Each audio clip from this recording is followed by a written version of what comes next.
Hi, I'm Ben Gunsberg. I'm pleased to be moderating this panel. The title is Writing Exercises and Poems for All Levels, and the title sort of says it all.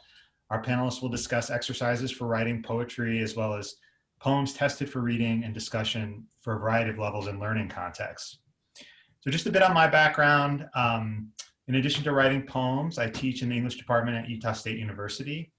And before coming to USU, I earned graduate degrees in creative writing and English education. I've taught middle school and high school in Newark, New Jersey and Sharon, Vermont.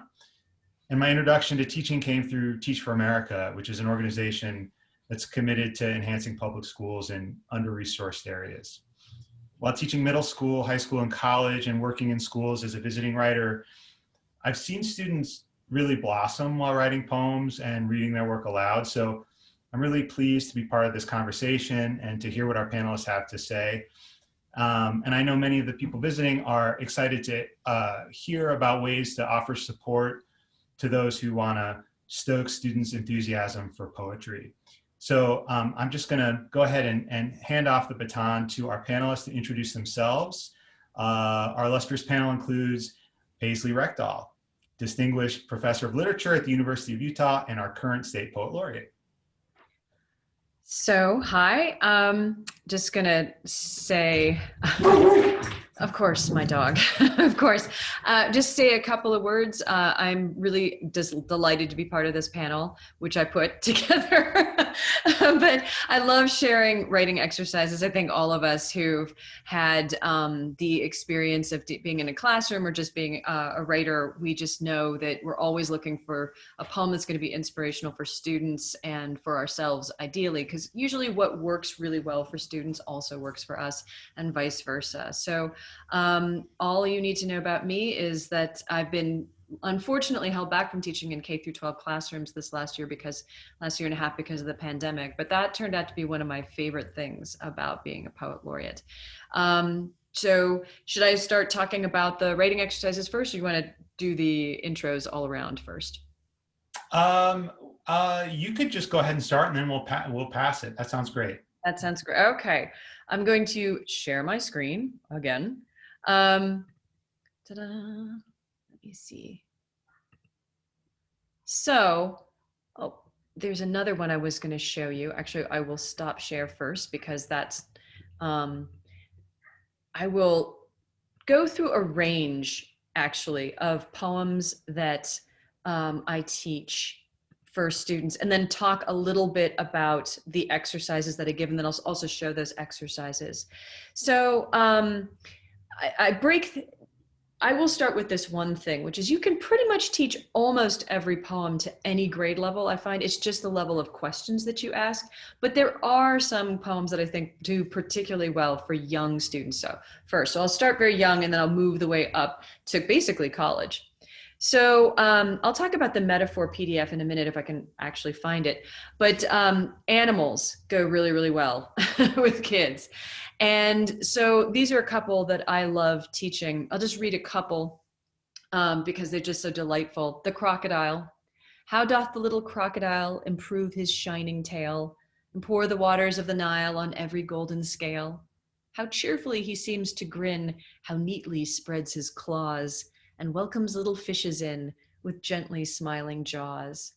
I think, you know, like when we were listening to that video by Juniper Bales, one of the things that always reminds me about, you know, the joy of poetry is sound, and kids really respond to that, but they also respond so much to humor. And this is one of my other favorite ones to teach. Mother doesn't want a dog. Mother doesn't want a dog. Mother says they smell and never sit when you say sit, or even when you yell. And when you come home late at night and there is ice and snow, you have to go back out because the dumb dog has to go. Mother doesn't want a dog. Mother says they shed and always let the strangers in and bark at friends instead, and do disgraceful things on rugs and track mud on the floor and flop upon your bed at night and snore their doggy snore.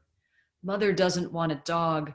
She's making a mistake, because more than a dog, I think, she will not want this snake. I love that poem. If you're interested in poems specifically for kids, the Poetry Foundation actually has a great sort of like a collection of poems that are good for kids. And these are ones for slightly older children too, where they could be research based, where, you know, this one from Manatee Humanity, Anne Waldman, where she basically just goes through like all of the things that the manatee does. And then, you know, you start to see how the manatee is so different than humans. The manatee has no natural enemies, but unnatural man. The manatee is constantly threatened by man unnaturally, man with his boats and plastic and attitude. The manatee often drowns in canal locks of man, man who makes no concession to manatee. The manatee dies in flood control structures, man who makes no concession to manatees nor cares of manatee. And of course, the kids love the idea of playing with that sound of humanity, manatee, right? And so this gives them something to do as well. And then with older students, I will give them something like Three Foxes by the Edge of the Field at Twilight.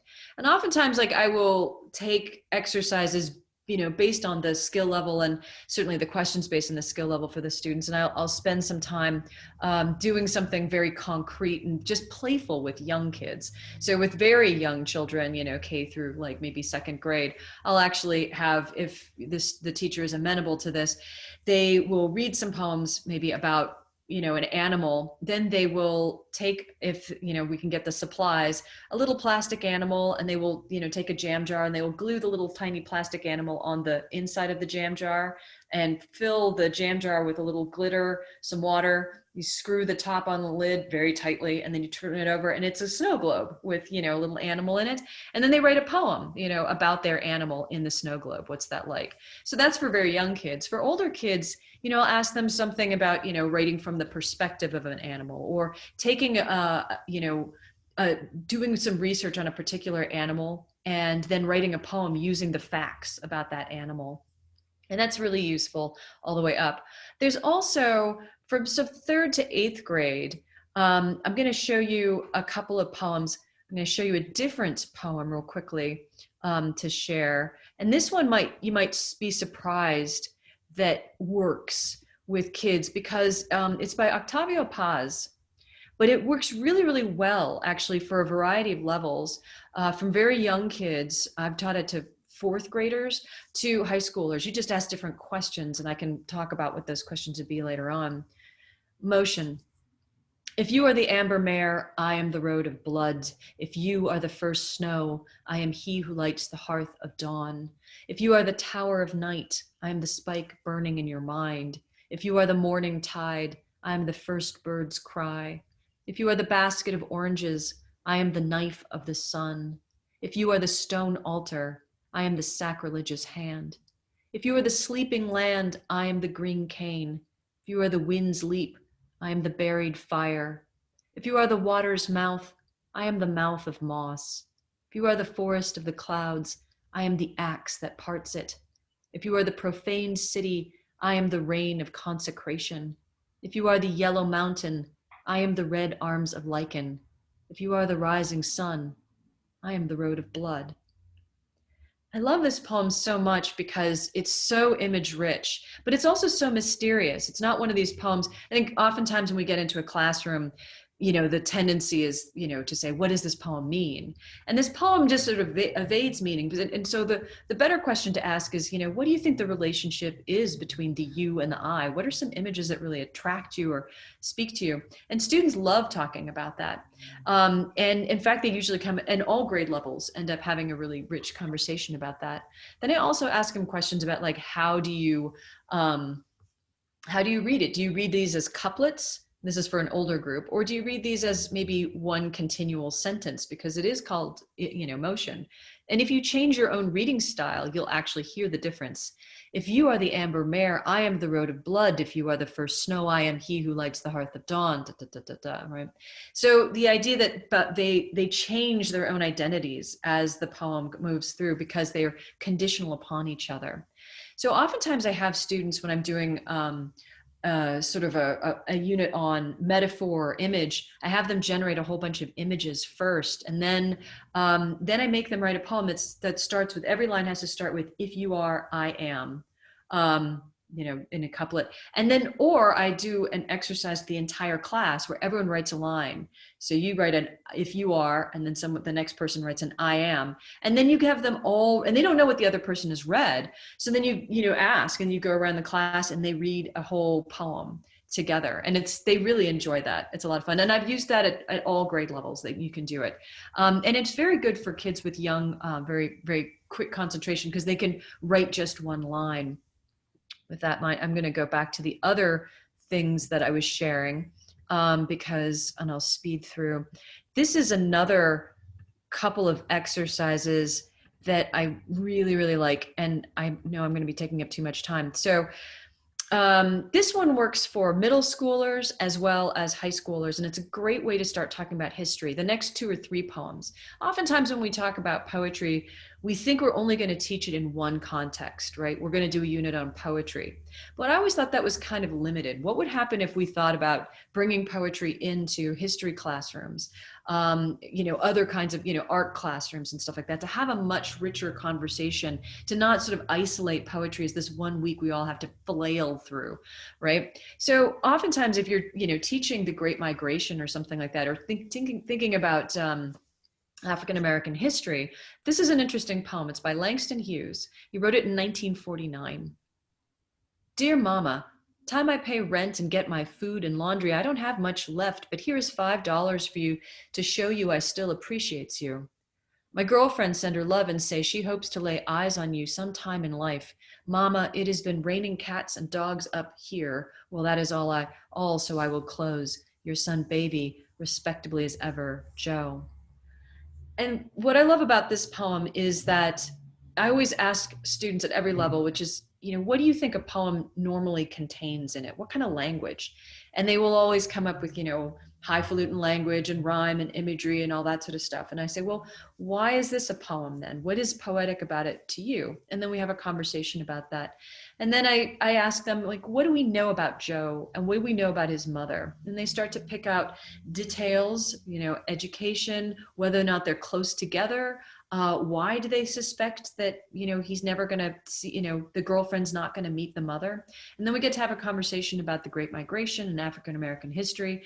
And suddenly we've got a poem that is this fragment in time that speaks volumes both about character and persona, and speaks a lot about African-American history. So then I give them an exercise where maybe they do research on a particular historical movement or, person, and they write a letter from that person's,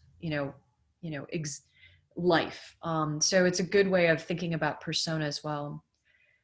Older students, and I'll end with a couple of poems. This poem I love. It's by Natasha Trethewey. And this is a poem that I give for ekphrasis.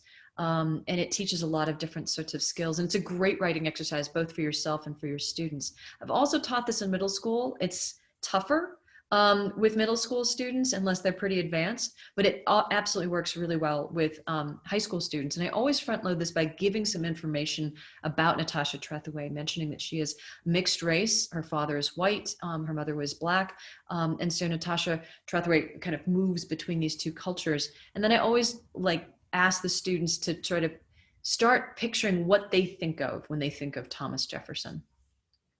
Enlightenment. In the portrait of Jefferson that hangs at Monticello, he is rendered two-toned, his forehead white with illumination, a lit bulb, the rest of his face in shadow, darkened as if the artist meant to contrast his bright knowledge, its dark subtext. By 1805, when Jefferson sat for the portrait, he was already linked to an affair with his slave. Against a backdrop, blue and ethereal, a wash of paint that seems to hold him in relief, Jefferson gazes out across the centuries, his lips fixed as if he's just uttered some final word. The first time I saw the painting, I listened as my father explained the contradictions.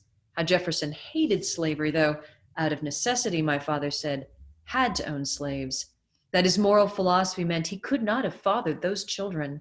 Would have been impossible, my father said. For years we debated the distance between word and deed. I'd follow my father from book to book, gathering citations, listening as he named, like a field guide to Virginia, each flower and tree and bird, as if to prove a man's pursuit of knowledge is greater than his shortcomings, the limits of his vision. I did not know then the subtext of our story, that my father could imagine Jefferson's words made flesh and my flesh, the improvement of the blacks in body and mind in the first instance of their mixture with the whites, or that my father could believe he'd made me better. When I think of this now, I see how the past holds us captive, its beautiful ruin etched on the mind's eye, my young father, a rough outline of the old man he's become, needing to show me the better measure of his heart, an equation writ large at Monticello. That was years ago. Now we take in how much has changed. Talk of Sally Hemings, someone asking, how white was she? Parsing the fractions as if to name what made her worthy of Jefferson's attentions, a near-white quadroon mistress, not a plain black slave. Imagine stepping back into the past, our guide tells us then, and I can't resist whispering to my father, this is where we split up. I'll head around to the back. When he laughs, I know he's grateful I've made a joke of it, this history that links us. White father, black daughter, even as it renders us other to each other. When I teach this poem, I often have them parse out the two different characters, or the three different characters. How is Jefferson depicted? How does the father change his mind? What does the title start to mean? And even to think about the form of the poem. You know, there's a triangulation between Jefferson, the father, and the daughter. And of course, this is a poem that is written in 3-line stanzas. And the exercise I give there is write about a piece of art that you've experienced with one of your parents. What do they say? What did they see? What do you see? And that piece of art can be a song on the radio, a movie, a TV show. And super briefly, last thing I'll say is there's a poem by Tracy K. Smith I teach, and it's basically an erasure of, I'll just show it to you. I certainly won't read it because we don't have time.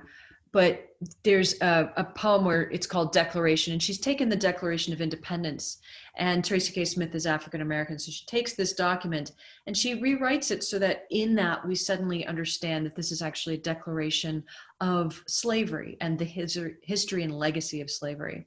So one thing that I give my students to do is write a poem that takes a document and rewrites it, speaks to a history that has been made invisible. So I'll stop there. Thanks. Those were fabulous poems and exercises for students of a range of grade levels. One of the questions that I see here, Paisley, is, have you ever used the snow globe idea with adults? No, but I think we should. I mean, honestly, we have a tendency, I'll just say one last thing. We have a tendency to make it so that poetry is its own activity. And I actually think that a lot of people like the idea of moving poetry into stuff, but I would love to see adult snow globes or adult collages of poetry and stuff. Great, thanks. Okay, can we turn to Brenda now? Yes, thank you. I'm hoping everyone can hear me okay, and that my dogs will not suddenly form an outburst.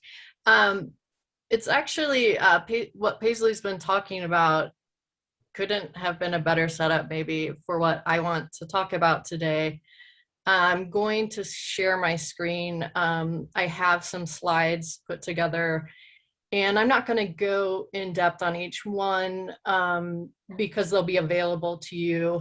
So if you see me passing over something quickly and you are dismayed by that, just know you'll be able to access those as well as ask any questions when we get to the conversation. So I'm going to try to share what I want to share. Okay.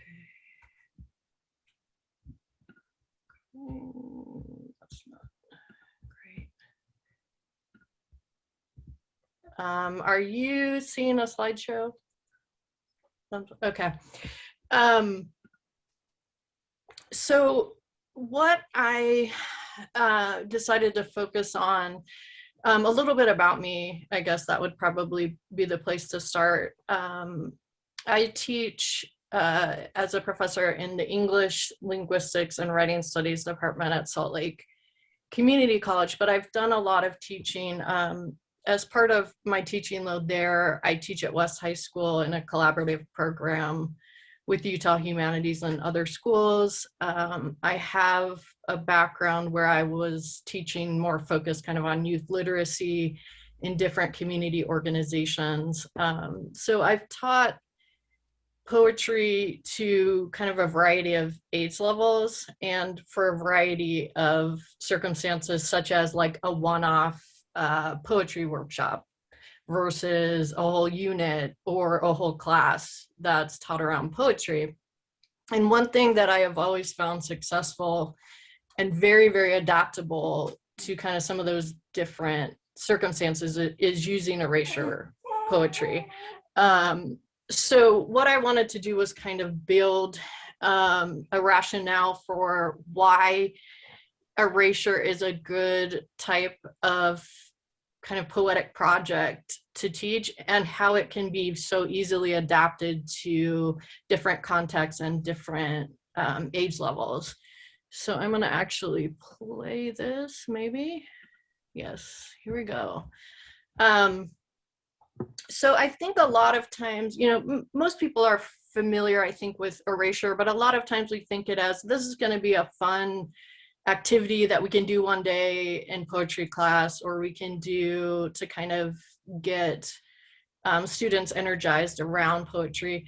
But I started thinking about it as a much more embedded practice that could be used to flesh out other contexts and more complex ideas with poetry. So I'm just going to flip over this, but there are the two main reasons for me that at a variety of levels, I think teaching erasure poetry is productive. One, it can remove common barriers and blocks to creativity.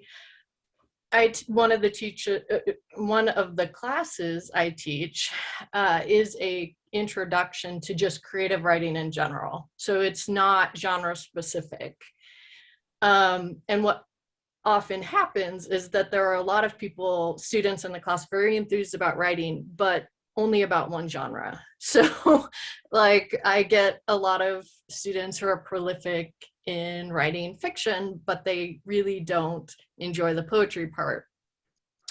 But the doing like an erasure unit or engaging with that, I've gotten positive feedback for students like, I hate writing poetry, but I love doing this. And it can also provide, I think, a gateway into more complex topics and contexts than just, you know, might be covered in just doing it for one time. I don't know why I was doing that twice. This is a sample erasure. One of my students who falls in that category, hates the poetry part, did and really got into. I believe she used tape on, I believe this is from guitarist Nikki Sixx's autobiography, but she just used black duct tape on that. And a little more about that, I think starting or incorporating erasure removes some of that anxiety around producing poetry in a classroom setting. It can provide a constraint that catalyzes creativity to open up in different ways, much as form poetry can also serve that way. I think erasure poetry does that as well. And it can reduce their reluctance to share work. In the high school classrooms I've been in, one of the barriers is definitely like, I don't want to share a poem that I wrote with my classmates, or, you know, this seems too personal. But if what they have created comes out of another text, there's often less reluctance, I think, to do so. But also I think we can use erasure as a gateway into talking about some of these more complex, maybe issues around teaching poetry, right? Like, what is the relationship when you're composing a poem between chance and intentionality? We might think of those as a binary, but erasure and dealing with it in a kind of meaningful way can encourage us to think of it as more recursive, right? Like, it's not one or the other. At different points in the process, one or the other might be more ascendant. We can view the page as a visual field composed of text, images, and space. And we can recognize poems as political objects, right, that exist in and respond to social contexts. So one thing, again, that Paisley said that, again, very much I agree with, is I am also a big believer of taking poetry out of the poetry unit. I mean, right, we're in Poetry Month, so, right, like we could also argue like poetry all year, not just in April. But some of these contexts would allow a lot of collaborative work with different disciplines, right? Like if we're looking at poems as political objects, that has crossover into history class or political science. If we're looking at the page as kind of that visual object, it has carryover into visual arts. So that's just a very brief list of some of the things that we can use Erasure to kind of think more deeply about. And I think it's also something very adaptable to age level and objective, right? So choosing like the choice of what text you were going to ask, or what selection, like what archive or what pool of texts students are going to erase, you can adapt that easily to age level. And if you choose a text slightly above kind of where developmentally the students are, you're also working on literacy skills. If you're working with younger students, it's often helpful to have something like a maximum word count, because if you don't, what they're going to do is just try to do like almost all the sentences, right? They're not really going to create something new. They're going to just leave big chunks of already kind of pre-formed sentences. So again, adding little constraints can kind of help younger students or push them towards maybe more of that poetic process that you want. Oops, sorry, we went the wrong way. And then, you know, again, with the objective, you can have students select historical or political documents to erase, like the Declaration of Independence that was mentioned. I'll talk about a few other projects like that in just a minute. And you can also apply, so there's that, the subject matter, but you can also apply specific technologies like phone and computer apps or tactile learning if what you're having them do is a hands-on process. So these are just some ideas. You can kind of look more into that. You can have students write an artist statement after they're done if you want to incorporate a reflective element to the assignment. You can implement multimodal options. So all of those things that in education speak can make a lesson high impact practice. You can inject some of that in with some of these adaptations. Also, another adaptation would be the found object erasure. And the benefit of this is, so if you look at something like The Strike by Sonia Johansson, she's used in her whole series, she's used botanical materials to kind of comment on environmental issues, right? So students, if they're using found objects, can choose something meaningful to a situation. But the second benefit is they can move it around, right? If they don't like the erasure the first time, take some of those little berries away. I don't know why I'm thinking of penny pasta as being something kids could use, maybe Lego bricks. But then there's that recursive process again. You can create an erasure and then you can recreate it. Or your found object can kind of reflect a message. So the other image is, that is the hair from my first do-it-yourself haircut from the pandemic.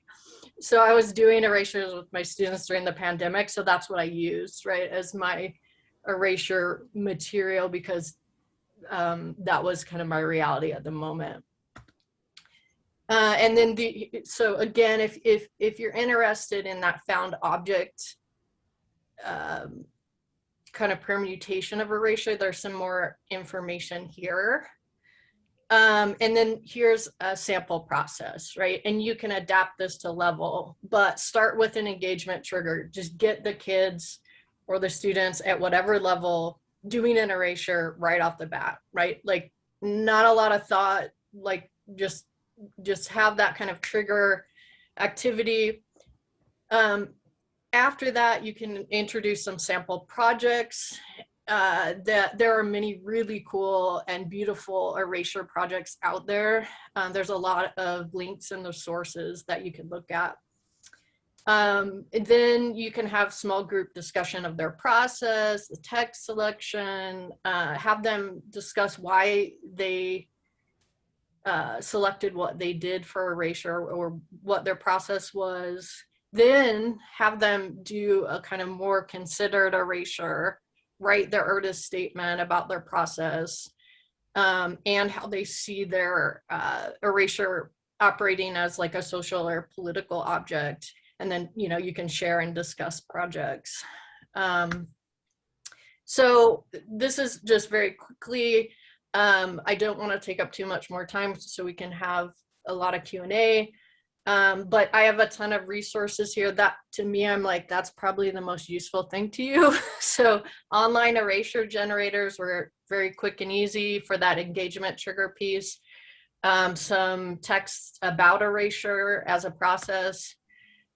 Some projects to use as examples. Mary Ruefle is infamous or famous, depending on your perspective, for erasure. Tom Phillips, a Humament. And then here's some erasure projects that have kind of a more politically overt message, such as Layli Long Soldier, where she took a document as well from a congressional resolution of apology to Native Americans, and she erased a lot of that, very similar to the Tracy K. Smith erasure of the Declaration of Independence. Then there's Red, which kind of takes a new gender, like erases Dracula in a way that highlights gender issues. And then Jen Bervin Nets erases Shakespeare sonnets.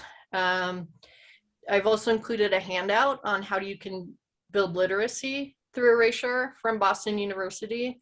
A note on applying Mary Ruefle's philosophy to classroom learning, and an article on, and this is more focused on college, how newspapers, specifically Blackout poetry, can engage students. So I know I've kind of rushed through a lot of this, but my goal was really to kind of create a framework and a way of thinking about erasure poetry that you can then go and build from and adapt to your age level and how big of a project you want it to be, how much time you have, and what your objectives are. So the other thing you'll see, I've included my email. I'm happy to talk about erasure with anyone at any time. So please feel free to use that. And I think that is where I will end, and I will stop my share. So. Thanks, Brenda. That was awesome. Thank you. I find erasure really, really helpful, especially at the beginning of a semester, or a sort of an introductory kind of activity, because the text is already there. And so the stakes are a little bit lower. And those folks who might have a hard time producing text on the spot, especially, it's really comfortable for them to see something in front of them. And students love it if I bring in a book, especially. Yeah, because you can destroy a book, right? Yeah. In front of them. They're sort of like, wait, an English teacher's tearing up a book. Yeah. You know, that's one way to grab their attention. Yeah, well, and that's why I'm saying too, like I used to do it as a one-off, but I'd say, like, if you can bring it back later, you know, like if you do it to as a kind of like, I don't know, poetic lubricant, you can bring it back and then start connecting it to those other concepts. But that's my time. So. Great, thank you. Okay, so You're going to be surrounded by two poet laureates. We're going to go to Lance Larsen now. Thanks, Ben. Thanks to Paisley and all the unseen, unrecognized poetry warriors who have made this possible. Thanks to members of the panel as well. I'm going to preface my pedagogical remarks with an anecdote. A dozen years ago, I was one of the screeners for the Mae Swenson Poetry Contest. This is a national manuscript contest sponsored by Utah State. So my job was to read 120 manuscripts and pass on about the best 5 or 10 to a final judge. And there were probably 5 or 6 of us doing the same thing. The final judge was Billy Collins one year, Carolyn Kaiser, et cetera. Well, if you do the math, I was responsible for reading something like 7,200 pages. So I was drunk on poetry or numbed by poetry, as the case might be. What I discovered in reading so much poetry, and most of this was written by MFA students or people with degrees, 2 things. One, that at a general level, the language of the poems was more accomplished than I expected. And 2, the poems themselves were much more forgettable. I mean, I could read them and then forget about them. They just washed right off. Elizabeth Bishop once said that a poem should change the way your world looks for at least 24 hours. Most of the poems did not have that effect on me. So I tried to isolate what it was about them. One, they often didn't have an identifiable speaker, but they also didn't have pattern or structure or architecture the way that a good poem almost always does. And so since then, I've focused a lot on pattern and architecture in poems and form. I'm using these sort of interchangeably.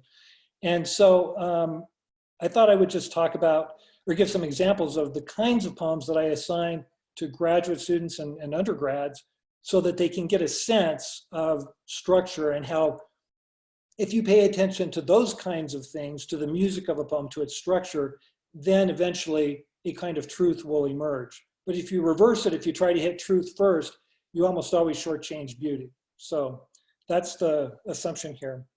Let me see if I can go to screen share here.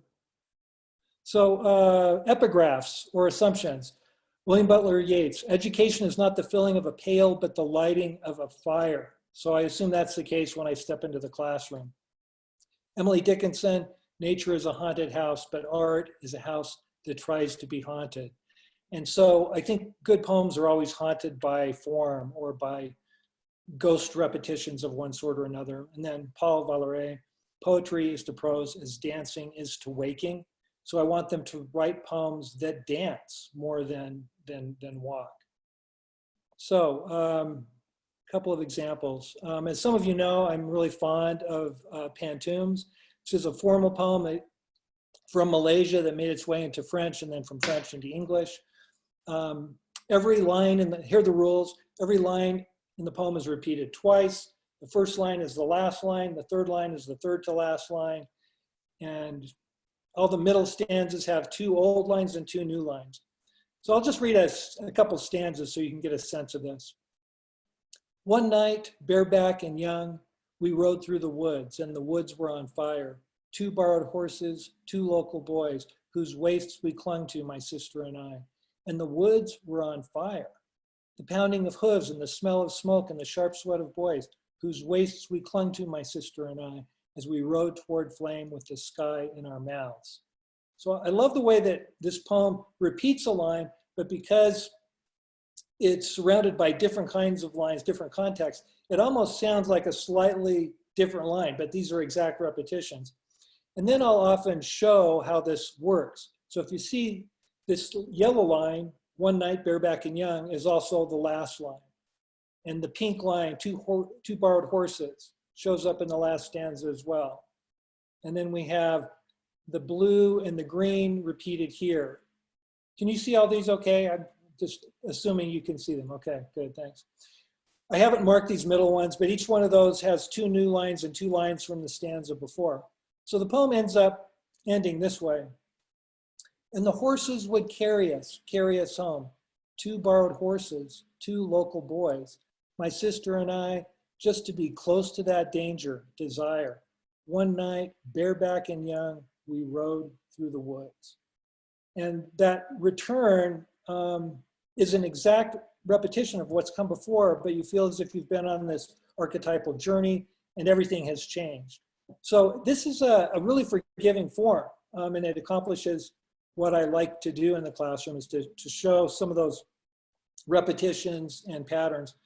And you can write one of these collectively as a class. So another thing that I like to emphasize is just the simple repetition of words. So this is a poem, most of you know this, I assume. It was in Best American maybe a couple decades ago. Hate poem. I'll just read the first stanza. I hate you truly, truly I do. Everything about me hates everything about you. The flick of my wrist hates you. The way I hold my pencil hates you. The sound made by my tiniest bones, were they trapped in the jaws of a moray eel, hates you. Each corpuscle singing in its capillary hates you. So just to give you a sense of the repetitions, by my count, if you count the title, I think hate gets repeated 24 or 25 times. So you can give a student an assignment to repeat a word in every sentence or every line, but they can't be redundant and they have to bring something fresh to the page every time. But this could be a really great formal challenge, but as a result, since the students are paying attention to that, content sneaks in surreptitiously and they end up writing better poems because the poems aren't so didactic. There's a freshness to them. You're tamping down the alter ego a little bit, or the superego, and instead bringing forth the id. Finally, here's another poem, Smoking by Elton Glazer. I'll just read through this quickly, but notice the repetitions and how they create a structure in the poem, how they change slightly, and they set up the turn in the poem. This is only 12 lines long, but when I haven't looked at it for a while, it always feels like it's 20 lines or longer because it's so dense, and it works very much like a sonnet. Smoking. I like the cool and heft of it. Dull metal on the palm, and the click, the hiss, the spark fuming into flame. Bold face of fire, the rage and sway of it. Raw blue at the base and a slope of gold. A touch to the packed tobacco, the tip turned red as a warning light, blown brighter by the breath. The pull and the pump of it, and the paper's white, smooth now to ash, as the smoke draws back, drawn down to the black crust of lungs, tar and poisons in the pink, and the blood sorting it out, veins tight and the heart slow, the push and wheeze of it. A sweep of plumes in the air like a shako of horses, dragging a hearse through the late centennium, London at the end of December, in the dark and fog. Now, of course, this poem is doing a lot of things with figurative language, lots of metaphor. It's very concrete, it's tight, it's doing all those things, but it also has this repetition of structure, the cool and heft of it, the rage and sway of it, the pull and the pump of it, and then finally the push and wheeze of it. So the smoking is celebratory for about the first 3/4 of the poem, and then it starts to turn. And I think that these three set it up in interesting ways. But I've had students imitate this poem to good effect. In fact, I've imitated the cool and heft of it, that idea, and it's just great to see how that can structure a poem. So I'll stop there and we'll go to questions.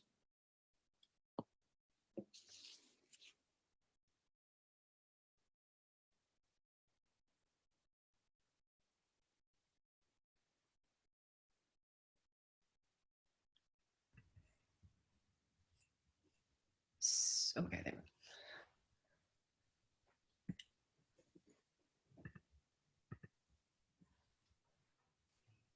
Ben, you're muted. Yeah, you're muted. Thanks. It's just like a real How class. many times has that happened to me while teaching? So, you know, I was thinking as Lance, as you were talking about repetition, you know, it reminds me, that's another kind of way that I've helped my students sort of get into poetry, because repetition sort of offers them a scaffold to build a poem around. So I really like that idea of sort of repeating a word for every line, because you at least have one word per line already there sort of set up. You know, these are terrific exercises and activities and poems. And one thing that I noticed in all of this advice that you've given is I mean, Lance mentioned sort of, unleashing the id. A lot of those aphorisms sort of suggested, poetry as phantasm, as magic. The erasure sort of, does something different with text than you would usually do in school, And so I'm thinking about context, and I feel like, especially in school, like elementary school, middle school, and high school, school is a kind of context. And I feel like sometimes poetry is like a mismatch. And I'm wondering, do you guys think about how do you create a context where your students are feel sort of freed up to do something that that might be less conventional? How do you free them up? Well, personally, I think going back to some of the stuff that we've all, and Lance's talk was really good about this, to show them a particular formal element and a particular, or create a particular set of conditions. I mean, oftentimes when you say to somebody, write something, everyone freezes up. And usually if you think about creating elaborate sorts of formal questions that they have to answer, they spend more time thinking about, okay, well, how do I, it's like a game to them. It's sort of more like, okay, how do I make this happen and this happen and this happen? And it frees them up from their own self-consciousness, I find. So sometimes the most elaborate kinds of games produce the best kind of effects. I have another exercise, I call it the Just Add Water poem, where I literally say, in this line, write a sentence with the word bone in it. In the second sentence, or the second line, write about a piece of music you just heard. And they literally just have to follow instructions, and it's depressing, but it's usually the best thing they write all semester, because they're so attuned to trying to pay attention that they don't censor themselves. That's great. I would say another thing that I try to do is push my own self out of my comfort zone and introduce a really wide range, like to think of poetry, right? Like poetry as a process and a way of, I think I was at the last panel and Joel Long was saying that when he's in nature, it's like his nerves are close to the skin. And that is that he feels that in nature, and then that's also the state he wants to be in when he's writing.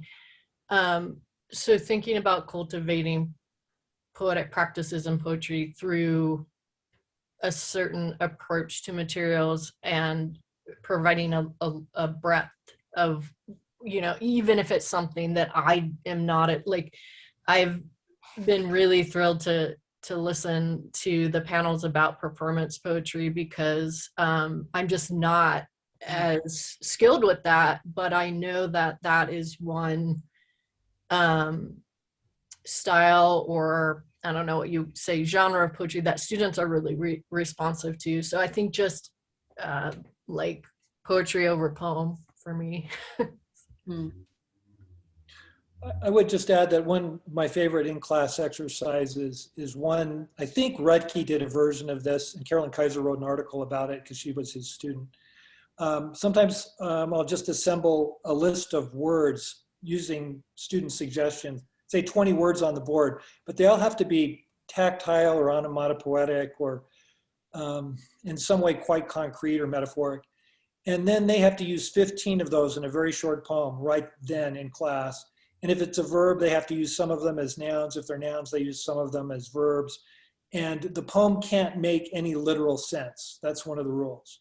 And it's astonishing to see that in 5 minutes, the students who are really rule bound and obedient write the best poem they've written all semester by breaking those syntactic expectations, because they're so driven by their ideas and content. So I think it's just, we all have to relearn how to sort of redirect our intentions, because the poem usually knows more than we do. Yeah, that's a good way of putting it. We just have one last question. We only have a couple minutes left, but one question that just came in from Darlene Young is, are there any suggestions for pushing students to fresher imagery? Actually, I do have one, and I won't pull the document up.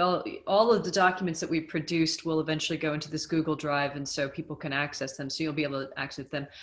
I have this handout, it's called Asian Figures handout, and it's basically these translations that W.S. Merwin did actually of Southeast Asian poets, and they're very, very short poems. And oftentimes what's great about these is they're like 2 or 3 lines long, and they don't use fancy language or anything even extraordinary in the imagery. It's just the ways in which time kind of operates in the image. So there's one poem that I always teach my students, and they really love it because it's, and you can teach it at any level. Quiet as the house in which the witch has just stopped dancing. And I ask the students, like, why does that work? And they end up realizing, like, it's not just a moment in time. It's a moment where you have a moment of time wedged between a longer moment. So it's like the house is only quiet because the witch has just stopped dancing. So you have to picture both what's come before, what's going on now, and then the idea that maybe it'll change again. And that's one of the first, you know, when they hear that, for some reason that kind of opens something up. They understand that an image to be fresh isn't just like, you know, a startling color or a startling, you know, word that shows up. It might have something to do with the relation of time, so that you end up having an entire narrative that kind of explodes out of just one moment. Yeah, that reminds me of, I love to teach haiku for imagery as well, and there's a similar kind of thing happens. Yeah, exactly. I think you can also push them into embracing the trite first, and then they see it. So if you have an exercise where you're like, describe this object in the most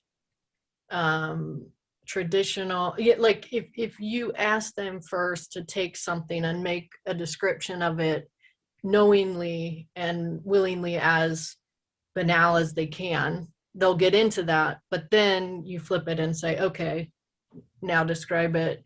So I think kind of pushing them into a recognition of that can work, because then they're like, oh yeah, this has been said many, many times before, or this is the gut. Like if I say Rose, you say this, and then try to go from there. Sometimes if you show them 2 poems about the same subject, one that's a sort of, you know, kind of banal, maybe Instagrammy kind of poet, and then you show them somebody else who's tackled it in a slightly different way, and so to say, like, which ones do you prefer at what, you know, and why? And it's a risky exercise, because sometimes you get students who are like, I actually just really like this. You should every single thing. But you end up having another conversation where other people are like, but I know I understand every single possible thing, so why am I here? You know, and then you know, it's risky. You know, not everyone's going to end up, you know, accepting the lesson of the banal as being banal. I would just say sometimes the key to good imagery is to freshen the vocabulary. So if someone's writing about nature and they're talking about flowers and trees, sometimes that's appropriate, or a rose. More specificity also often brings in richer opportunities. So I'm kind of an amateur botanist, but it's amazing what kind of language is out there. You know, we have monkey flowers, elephant head, coral, striped coral root, skunk cabbage. All of those are just rich with metaphor. And if you just insert some of those into a poem, the poem almost always gets rich and complicated and abundant. I like the idea of choosing for them too, right? Like, you know, we're going to write a nature poem, but everybody gets the sea slug, right? Right, absolutely. Yeah.